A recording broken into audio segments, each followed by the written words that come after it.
Welcome to the #1 source for information, news, and opinion on your Columbus Blue Jackets. This is CBJ in 30, presented by Telhio Credit Union.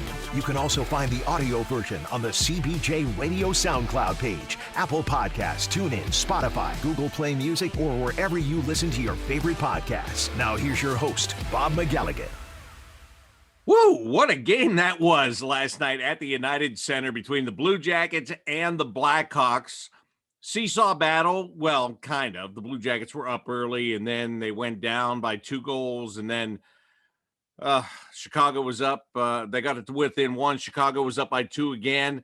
Then Chicago looked like they were, getting poised to take it in the third period. The Blue Jackets came back. They tied the game and then won it in regulation. Took the 2 points from the Chicago Blackhawks. 6-5, the final score. Yes, 6-5 was the final. And if I told you the Blue Jackets scored 6 goals and Patrik Laine had 0, would you be surprised? Well, you might be surprised, but that's absolutely true. That's the way it went down last night at the United Center. So surprising how many goals were scored total, actually. Surprising how many the Blue Jackets got, but even more surprising the number that the Blue Jackets gave up in that game against the Chicago Blackhawks last night. So anyway, it's a win. A win is a win is a win. They want to tighten it up. They don't want to play that way every single night, but they played that way. They got away with it, and they will move on to the next game, which is going to be tomorrow night in Chicago against the Blackhawks once again. This is CBJ in 30. It's brought to you by Telhio Credit Union. At Telhio Credit Union, they have been putting people above profits since all the way back in 1934. So making you a priority is what they do. It's what they want to do for you. If you're not a customer of theirs yet, well, you can find out why you should be by going to their website at telhio.org. Surf around the site, click on the different tabs, read about the services they have, read and figure out how they can do for you what your current financial institution cannot do for you. The question is simple. Why use a regular bank when you can use a credit union that puts you first above all? Telhio Credit Union. Find them online at telhio.org. All right, let's look at some of the highlights from last night's game. Cam Atkinson, a huge night. First of all, Cam had a shorthanded goal, and that made him the franchise leader in shorthanded goals with 15 now in his career. Passes Rick Nash in that category. Atkinson, that was part of a 4-point night for him. He had 3 assists to go with that goal last evening.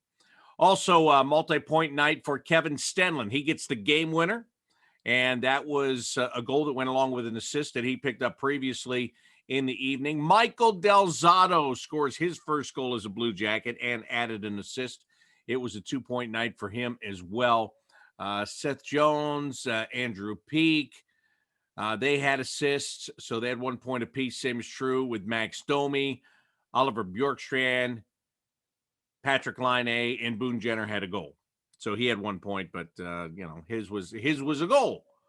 So all in all, just a good night for the Blue Jackets. Again, I say good night, but defensively, this is not how John Tortorella wants to play, but it's how his team played last night, and they got through it, and they got the win. And like I said, that's the bottom line, really, right? That is the bottom line.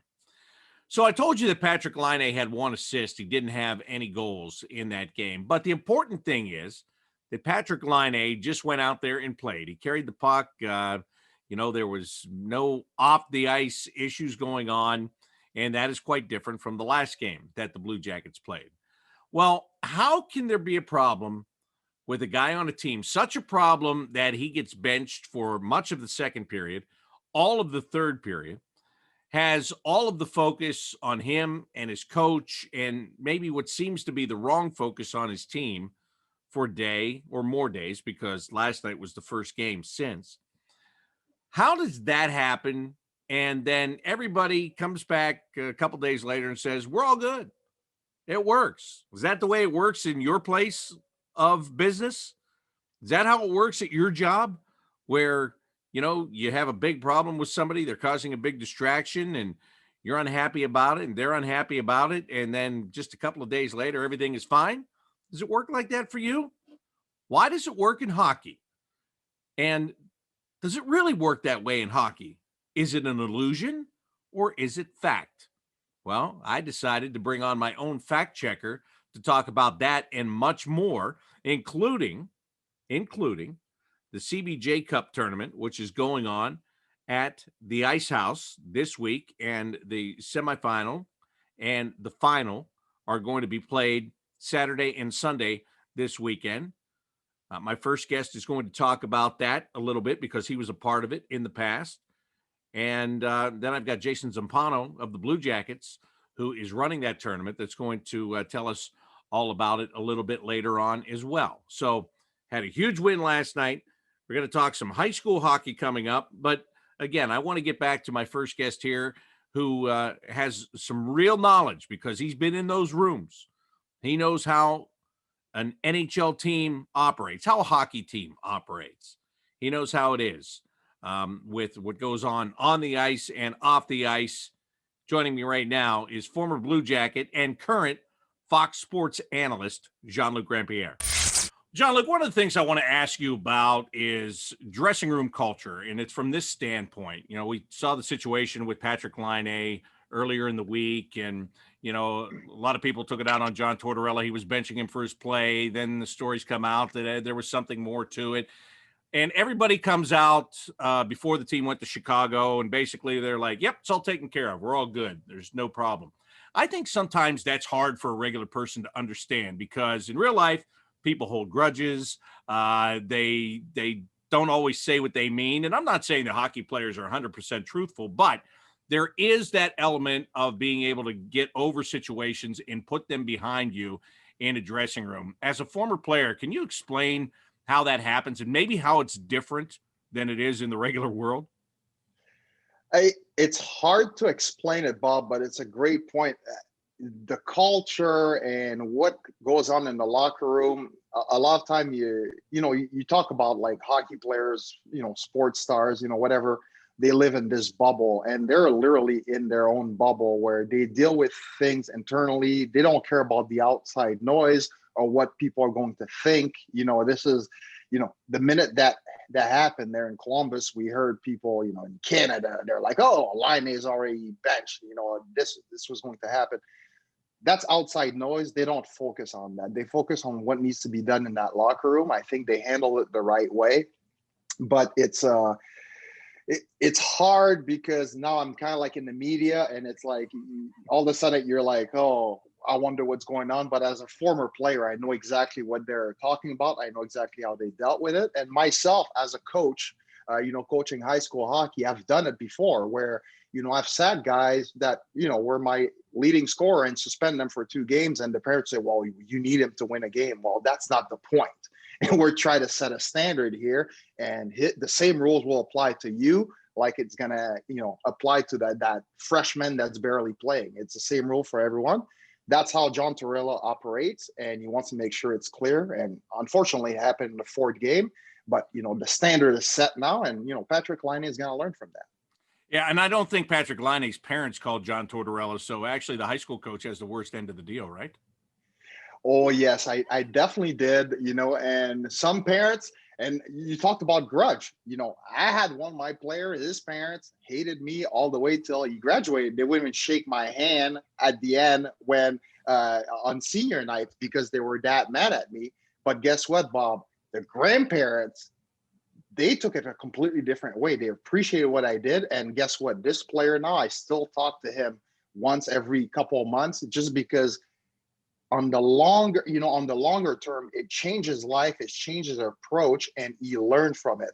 And a lot of time you hear John Tortorella say, hey, I want them to be better players, better human being. As a high school coach, it's the human being, point that you're trying to get across. And these guys, once they graduate, they see what you did for the right reason. And let's not kid ourselves. These guys now on the team, they are so young.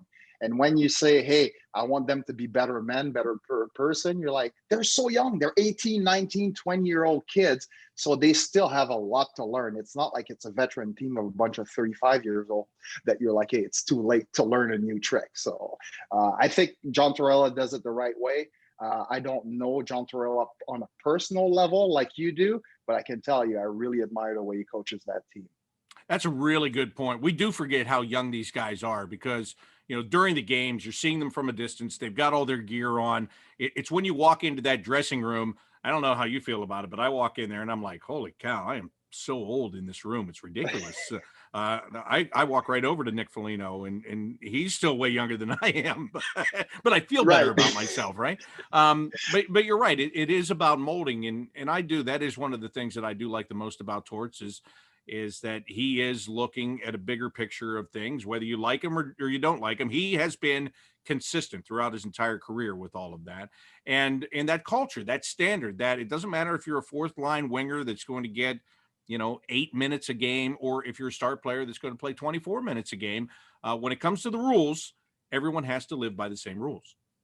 Yeah, everybody has to live by the same rules. And I think more importantly, Torts is not going to hold a grudge against a player. Yes, he was disappointed with the way that Laine conducted himself, but then he dealt with it the very next day. It's dealt with, and then we move on. He's right back in there. He's not going to be like, okay, I'm going to stick you on the fourth line, or you're going to sit out for the next few games because of what you did. There's no grudge. It's been dealt with. I'm sure Patrick apologized, and John, talked to him as well, and you just move on. The rest is just outside noise. Yes, the media is going to talk about it for the next few weeks, and interview requests coming from all over the place. It is what it is. But inside the room, they're ready to move on to Chicago now. Did you ever yell at a coach on the bench or be part of a team where somebody did that and there were repercussions in the middle of a game? I've never, not in the NHL. I've seen in the American Hockey League before it happened, and it was the same treatment. That guy ended up sitting out. Now I don't know if it was a grudge, but he did sit the next game. I'll tell you that. But he definitely sat the next game.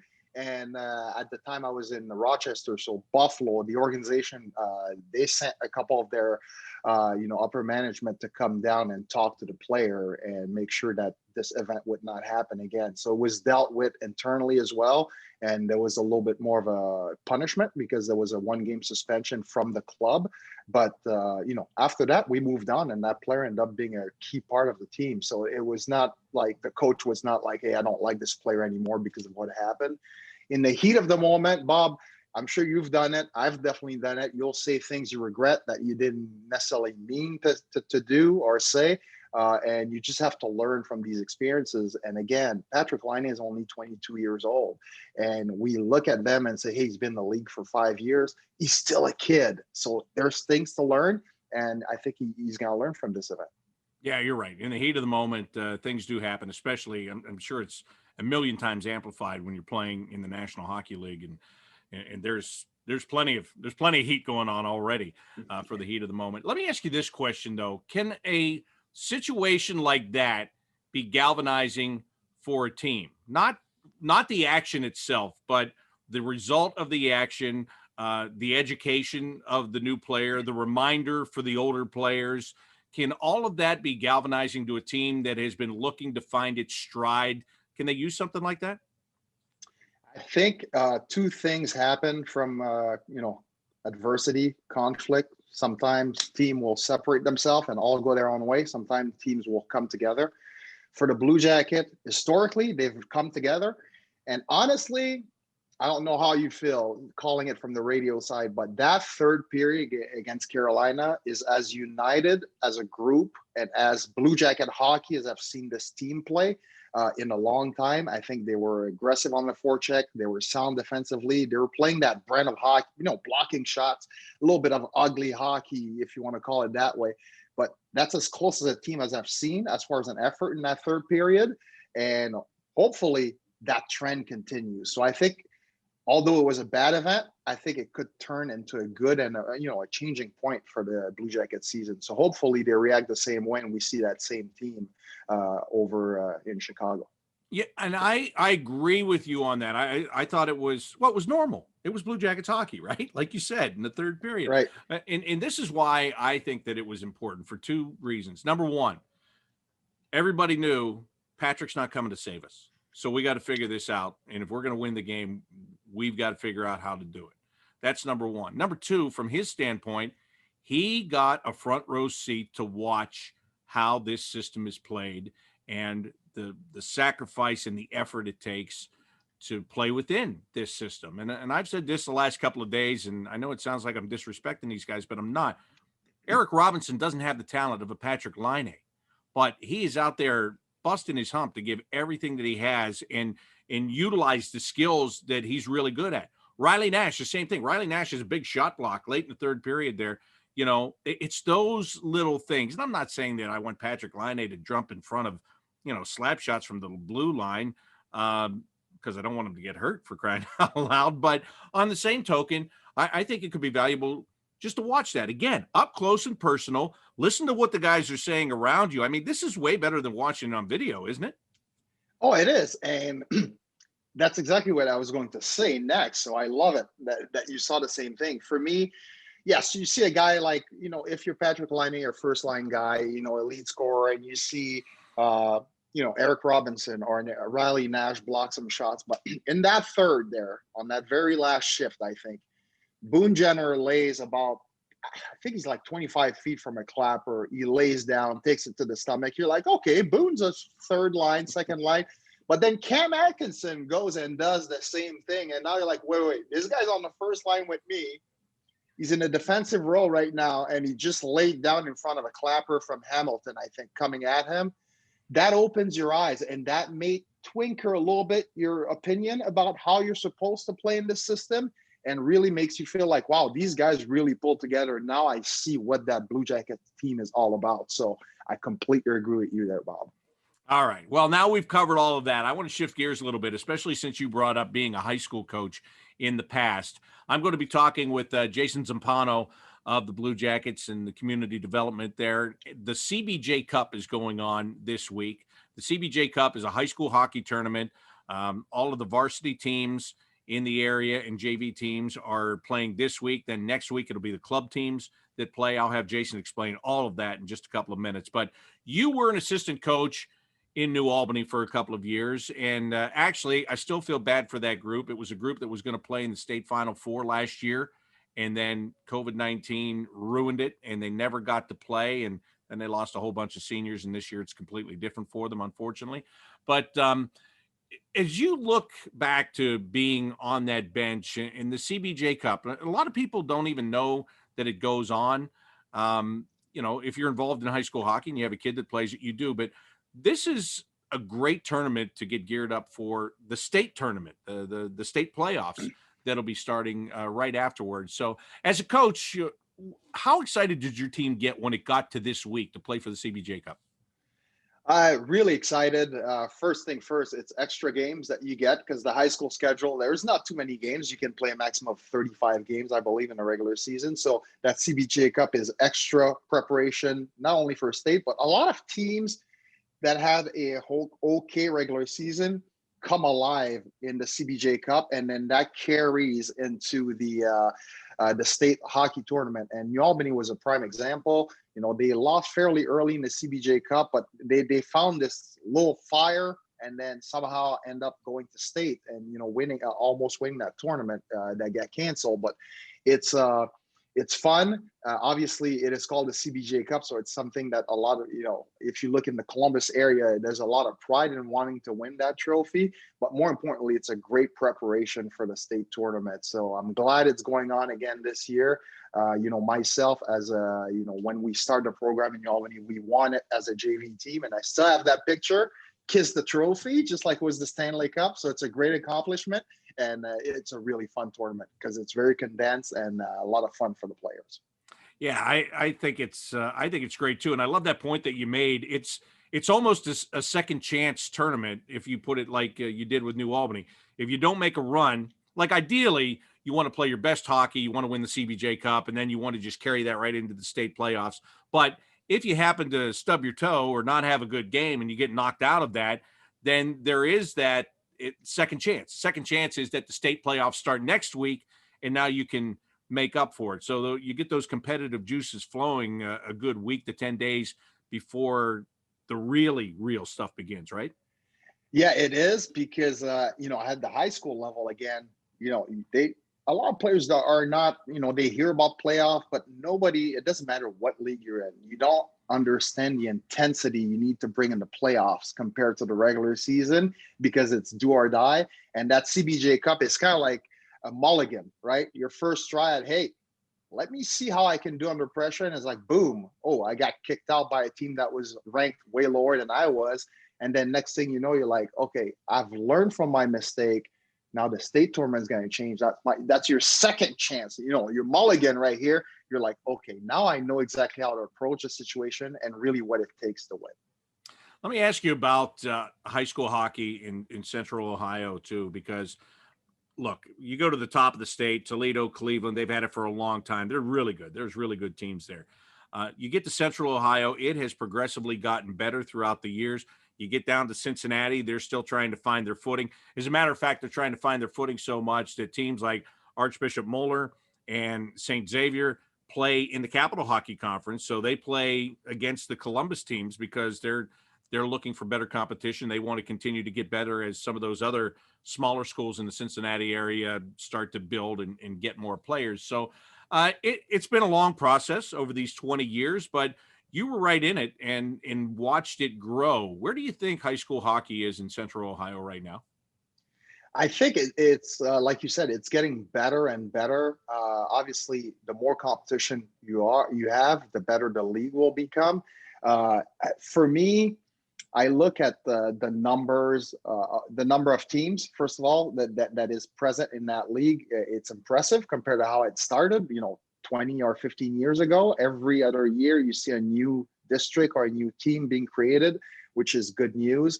But for me, the biggest thing that I noticed with high school hockey is a lot of guys that could be playing AAA now are going to play for their high school team. And that is a big, big step because all of a sudden, not only these players have elected, instead of going AAA, they're going to go play high school, which was a big no-no before, but it increases the level of everyone else because, you bring a few really talented guys that play at high pace and they come to high school, they're usually a step above while they're raising the level for everyone. And I think that's how the league is going to continue to grow by having some high talented players that could play AAA decide that, hey, you know what? They want to represent their team and their school.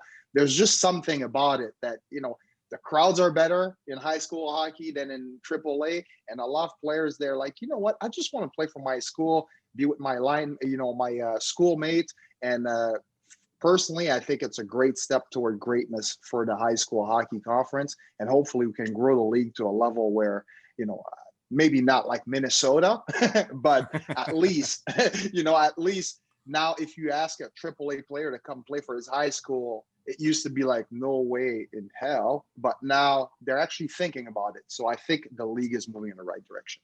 Yeah, that's a great point. And if you can get a couple of those guys at the same school to do it, it just completely changes the program. And finally, tell me if you agree with this assessment. I think in Central Ohio, there are several teams that are always going to be in the hunt. They just seem to have a high level of talent every year. Olentangy Liberty is on that list for me. Upper Arlington is on that list. St. Charles can get on that list. Of course, being a private school, some will argue they have an advantage there if they want to. Those three, Dublin Jerome always has been. I know they're having a down year right now. But so you always have kind of the usual suspects.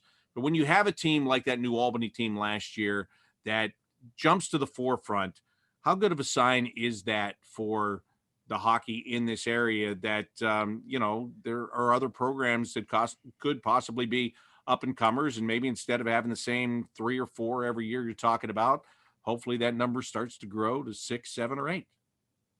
I think it's a big step. Again, being involved with New Albany, when we started, we had 9 players, and it was like, there was no chance for us the first season. 9 guys. There's lots of ice time, though. Yeah, a lot of ice time. That's right. But we built onto that. And then the next season, we had 19 players. And then we moved to varsity. And the program kept growing and growing. So as much as the Columbus Blue Jackets have grown hockey in Central Ohio, I think high school hockey also grows the sport. And with New Albany, now it's a down year. But you look at all the incoming players that get involved just because they heard there was a high school team now. It's incredible. And I think high school hockey helps the growth of hockey just as much as the Blue Jackets do. It's kind of like this effect that goes down, down, down, and you're seeing it grow more just from high school hockey. So these guys, you would be amazed by the amount of, when I was coaching, parents that were at the squirt level and peewee level that was like, my kid signed up because he wants to play for the high school now that we have a team. And it's kind of crazy. Like, really? That's the reason you get involved in the sport? But because of the football mentality and the basketball mentality, it has done the same thing for hockey. So hopefully we see it continue to grow that way. Yeah, that is a great point. And the only other thing I want to ask you about that is, what have you done with that great collection of scarves that you used to wear on the bench when you were coaching high school hockey? Hey, I think I was probably one of the best dressed coach in high school You were. hockey. You might have been. You, for all I know, you could have been the worst coach in high school hockey, but you looked like the best just by standing there. I approach it like my golf game, Bob, as like, it doesn't matter how bad you are. If you look good, you feel good. So that's the way I approach the coaching. No, I'm joking. But yeah, the collection of scarves, believe it or not, they're still here. The ties and the suits, obviously, I wear on the air. Can't wear the scarf quite yet. I don't think Fox is going to agree with my scarf collection on the air, but I still have all of them. And, as it's getting colder and colder every day here, they're going to come in handy. If they've seen you in that scarf, they'd let you wear it on the desk. I'm telling you, that would. I don't know what Brian Giesenslaw would think about it, but it'd be worth trying one time anyway. Yeah, I got plenty of extra, so I can hook up geese, no problem. Hey, I you know what? Send you one. The building's cold now. There are no people in there, for crying out loud. Yeah, the concourse, man, it gets playing with no fans. You were just talking about it on the air. It's so weird. It's like, not only you miss the people, you miss like the interaction with people, and you miss like the smell, right? Yeah. Like, nothing is better than sitting at the desk and you're smelling the pizzas and like the bacon on the stick, all these smells. Everything is gone. It's very sterile environment. So hopefully we get some fans in the building here soon. Yeah, and I don't know if people on TV have really noticed you guys have moved out to the concourse. You're not back there by the cannon. Why'd you go out there? Well, Bob, almost got hit literally twice live on the air during warm-up. So the net that's typically behind the net is not there right now. So pucks are flying into the stands all the time. And during warm-up, there's a few hundred pucks being shot at. And when Florida was in town, we were on the air. We weren't on screen, thankfully, but one literally came about 5 feet from me and hit the wall next to us. So they moved it out. And then when they moved it out, we almost got hit again. So now we're basically pretty much by the Blue Line store. It's pretty much where we're at now. So yeah, we're safe. You could come in the main door and shake your hand, for crying out loud, if you were allowed to do that. But COVID protocols say no. Yeah, no way. So yeah, now the pucks just roll to us instead of like being up in the air. Do you think that was accidental, or do you think maybe Alexander Winberg just chipped a couple up there for you? I talked to Bob before, Sergei Bobrovsky, before the game, and he's like, oh yeah, he's like, by the way, you look good on the air yesterday. And I was like, I asked him, did you deflect that puck up there? He said, oh no, JL, it wasn't me. But so I'm not sure exactly who shot the puck, or if Bob actually just put his blocker for that puck to come at there, but it was coming at pretty high velocity. I'm not gonna lie to you. With that team, there's a lot of suspects, right? Bob, Wenberg, Duclair, Nudavara. You never know.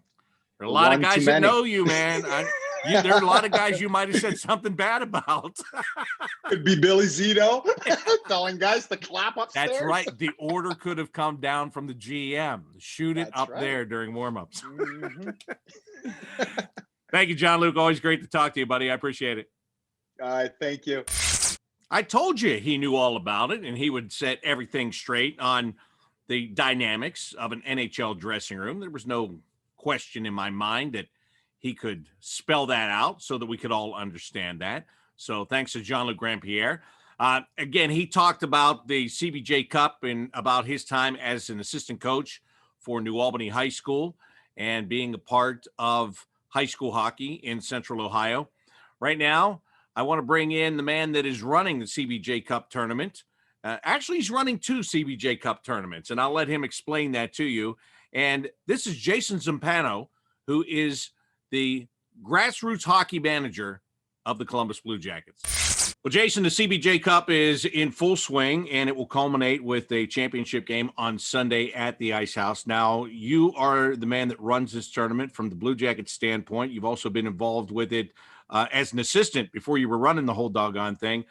Just tell me about this tournament in general and how it gets the Blue Jackets integrated to the high school hockey community in Central Ohio. Yeah, great. Thanks for having me, Bob. Appreciate the time, and always love talking a little bit about some high school hockey. Yeah, the Blue Jackets Cup is really the end of the regular season tournament for the local high school leagues that we have. We really have two leagues here that operate locally, with that being the Capital Hockey Conference and the Ohio Scholastic Hockey League. So it's 4 divisions, 4 cups, all going on pretty much simultaneous at any chiller rink during the month of February. You're going to see some exciting hockey during that time.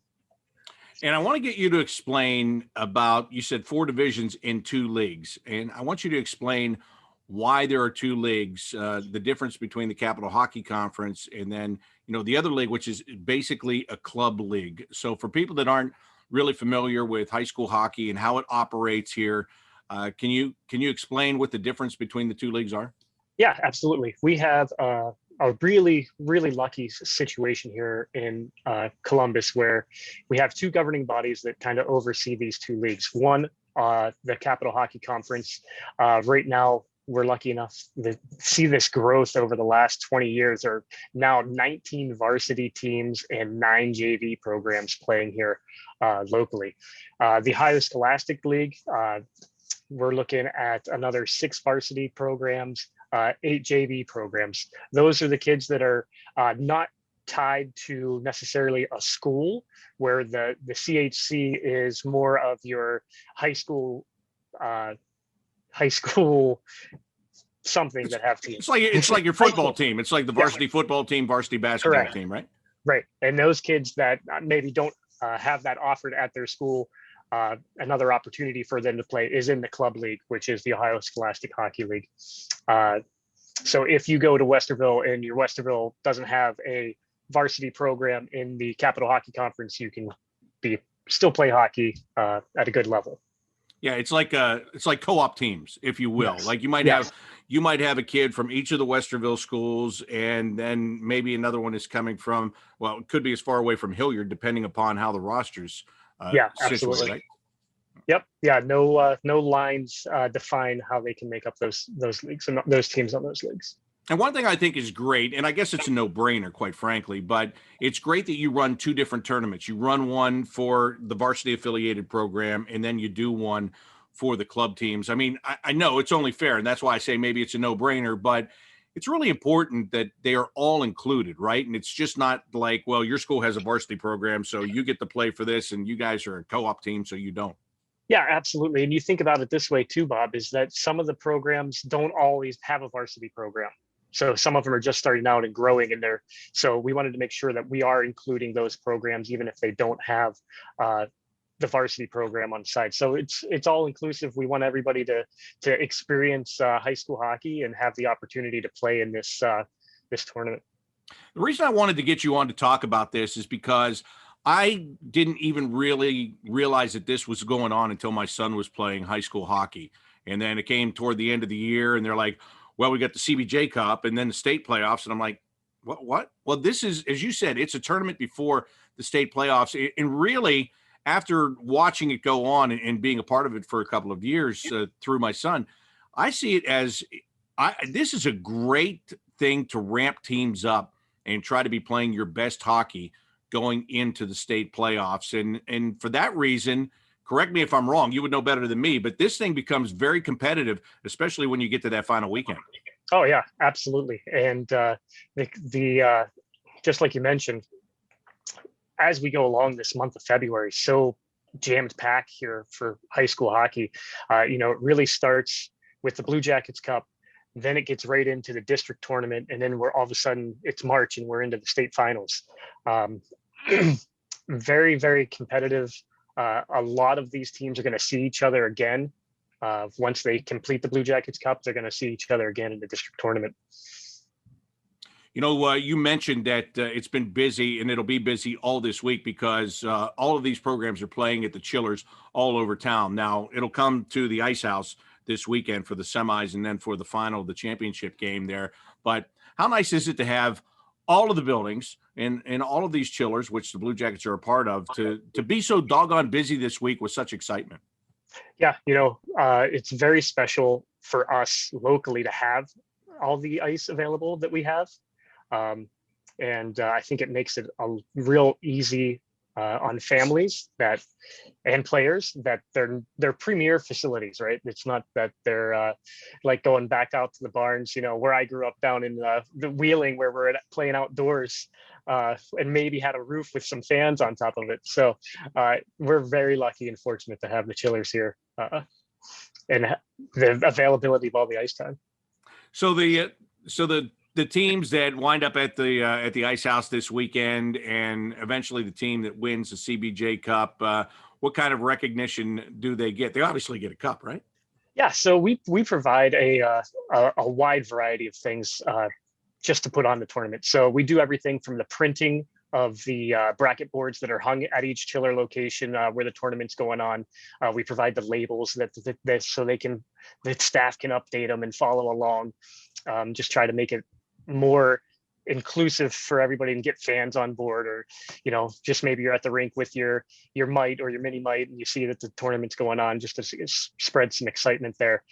We also do have the Blue Jackets Cup trophy that's been passed on for the last 18-20 years. It's got everybody's names, or not names engraved on it, but the winning teams and what year they won. So a lot of those early years when we're 5 teams or so, you'd see a lot of Thomas Worthington because they were the powerhouse back in 1998, 2000s, when there was only a handful of teams. We do that, and then we go into the actual presentation day of the championship. We award the cup. We now have replica trophies of the cup for each team that can take back and display at their school. We also do championship hats. Seem to be a big hit with the high schoolers. I can't get them out of the bag fast enough to pass them out before they're hounding me and trying to put them on. Just like the NHLers had, every sport has that championship hat, so they love to have those things on. And then, financially, we support with we actually pay for the championship ice, helping out there. It's just another level of that we can add to help these programs out. That's one thing that I don't think the regular person understands, unless you play hockey or unless you have a kid that plays hockey. You talk about paying for the championship ice. I mean, hockey is unlike any other sport. You can go practice football on any flat piece of ground. It could be a parking lot if you have to do it like that. Baseball, it's the same type of a thing. Basketball, you can find some playgrounds around if you had to. Hockey, you got to be on the ice. And you got to pay to be on the ice. I mean, that's that's part of the deal, and that's quite the bonus right there. And I'm sure every program would say that, because when they're budgeting at the beginning of the year, the biggest part of their budget is going to be that ice time they have to buy for practice and games. Yeah, and that's kudos to the Blue Jackets and the ownership group for identifying that early on, that we want to be in that high school hockey space and do everything we can to help alleviate any startup costs or continuing costs, providing scholarships, all that stuff. As we continue this, 20 years later, we're still making sure that those core values are carried on. All right. So the play is going on this week. Teams are getting eliminated throughout the course of the week. And then when you get down to the big games, if you will, when it starts to go for all the marbles, Saturday and Sunday, what time are those semifinal games in the championship game? Oh, great question, Bob. So for the Capital Hockey Conference, we have the championship varsity game at 4:00 at the Ice House. The consolation game would be just before that at 2:00. If we're looking for the junior varsity division at the Capital Hockey Conference level, we're at Sunday, the 14th, and that is at Dublin. So good. Spreading it all around. Letting everybody be a part of it. I don't have the OSHL one in front of me, of course. See, I put you right on the spot here. Yeah. So Sunday the 16th. So actually the following week is Next the week. Yep. OSHL junior varsity at 1 o'clock at North. And then the varsity should be, I believe, 6 o'clock at the Ice House. Double check. All right, so that's the club hockey is next week. This week is a varsity hockey that'll go on at the Ice House. So you mentioned earlier that it rolls right from the CBJ Cup into the state tournament, and of course, the last number of years, the state championship game, the semifinal, and the championship game have been played at Nationwide Arena. So tell me, from your standpoint, and I would say you and your staff, but I know in many cases you're a one-man staff. So let's just talk about where is your mindset at this time of the year in running the CBJ Cup, and then the things that you have to do to prepare eventually for 4 teams coming in to play the state final game. Yeah, it's always been a little hectic, but it's if you always think about it, we're going strong with the Blue Jacket season during this time. We've just been coming back from All-Star break and ramping back up. It always seemed like we would have 15 to 20 games in the month of February. So on top of that, then to add the Blue Jackets Cup and the finals into there, it's always crazy, but that's why we do what we do. We love the sport of hockey, and just to see the faces and the experiences that we're able to provide for these high school kids makes it all worthwhile. Is everything still on schedule to do all of those same things this year? No, so it just came down yesterday that the Final Four will be hosted at the Ice House, so no Nationwide Arena this year. And really, honestly, it doesn't matter. And I don't mean that in a bad way, because I don't have to tell you, we're playing in empty buildings with no fans. But I would still say that the Ice House is a pretty nice facility to come into. For a hockey player, you're still coming into an NHL city. You're on the NHL practice rink, which is attached to the regular NHL rink, and you still get to be there. So all in all, not a bad experience for those kids. Absolutely. And we'll do everything we can to make sure it's ramped up and good to go. And one more thing for you. Will there be an All-Star game this year? So to be determined. We're looking at, with COVID protocols and everything, who really the All-Star game falls under. We are doing a recognition. So, but there's rumors around about maybe a CHEL tournament for those kids. Maybe you'll have each side play each other, hosted on CBJ Gaming. That's a pretty exciting way to be able to do it if you can't do it in person. Yeah, and so many things we can't do in person anymore, unfortunately. What has that part of it been like for you, just the COVID aspect of it, which I give high school hockey a lot of credit, because I know that they've just kept on rolling. I know a lot of them were shut down back in December when the other varsity sports were shut down, and that depended upon what school you were with too, by the way. Some of them kept on playing. Some of them had to put it away for 2.5 weeks. But they've made it through. They found a way to get through and get to this point. But as you're setting this up, Jason, this year, how big a part of your life have become protocols and things that you're going to have to do differently so that you can keep these players safe? It's a testament to the OHSAA and their organization. They've really hit the ground running on this back, now we're almost 11 months ago when we first had to cancel the championship and didn't have it. They really got that first taste of, okay, we're moving past that. We weren't able to have it this year, but how can we make sure that we have a season and have a championship for these kids next season?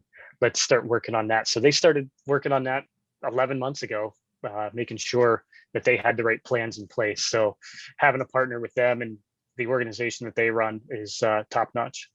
Yeah, I agree with that. And you're right. The OHSAA, the High School Association here in Ohio, they do deserve a lot of credit, because it goes all the way back to football season. I remember in the late summer, there was all that discussion about football. Could they play? Could they not play? They got through that football season, and it's kind of paved the road for basketball and hockey and volleyball, every sport. It started with football, and you're right. I think that they have been very good in setting up their protocols and making sure that everything has been taken care of. So good on you for bringing up the OHSAA and all the work that they have done. So thanks for getting people educated on the high school hockey tournament, the CBJ Cup tournament. Unfortunately, people can't go and watch it this year, which stinks, but hopefully just for this awareness. And I think, Jason, this is something I'd like to make sure that maybe you and I do this a little bit more often in future seasons.